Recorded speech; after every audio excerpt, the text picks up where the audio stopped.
असमतम guys, कैसे हैं आप लोग। गाइस, ईद के टाइम पे, ईद के मौके पे मैं आपको ये कहना चाहती हूँ कि जब आप गोश्त बांटते हैं, ठीक है, तो आपके घर में जो आपके दरवाजे पे मांग रहा है ना बंदा आके, आप उसे ही नज़र में नहीं रखें, उन लोगों को भी देखें जो आपके घर के बाहर आ नहीं सकते।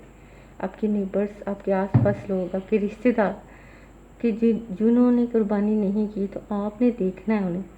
तो आपने उनके घर खुद गोश्त पहुंचाना है, उन्होंने आपके पास नहीं आना लेने के लिए। ठीक है, आपने सिर्फ उन लोगों को नहीं देखना कि वो दरवाज़ा नॉक कर रहे हैं भी दे दें गोश्त, तो आपने कहा चलो ठीक है शॉपर दे दिया। लेकिन वो लोग भी हैं जो जिन्हें आपने खुद जाके देना है। ठीक है, तो ये ज़रूरी नहीं होता कि आपसे कोई मांगेगा आके, वो तो आपने दे दिया।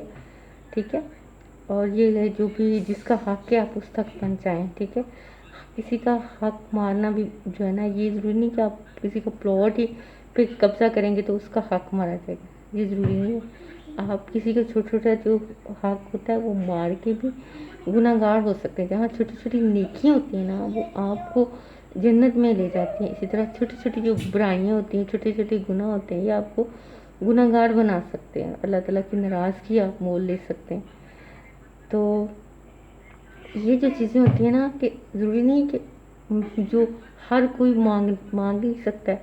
कुछ ऐसे लोग भी होते हैं, हमेशा उनको जो है ना याद रखा करें। जब भी आप अल्लाह के नाम पे या खैरात करते हैं या कोई भी कुर्बानी या कुछ भी देते हैं, तो हमेशा जो मांगने आ जाता है उसको ही नहीं देखना, ऐसे लोगों को भी देखा करें जो मांगने आ नहीं सकते, ये जो आपसे नहीं मांग रहे और वो भी ज़रूरतमंद है, उन्हें आपने खुद ढूंढना होता है। ठीक है, एक वो ज़रूरतमंद होता है जो खुद आ जाता है आपके दरवाजे पे, एक वो ज़रूरतमंद होता है जिसे आपने खुद जाके ढूंढना होता है और उसकी मदद करनी होती है। बहुत शुक्रिया। ठीक है, अपना ख्याल रखिएगा, मेरे चैनल को सब्सक्राइब करिएगा, लाइक करिएगा, फॉलो करिएगा। Thank you.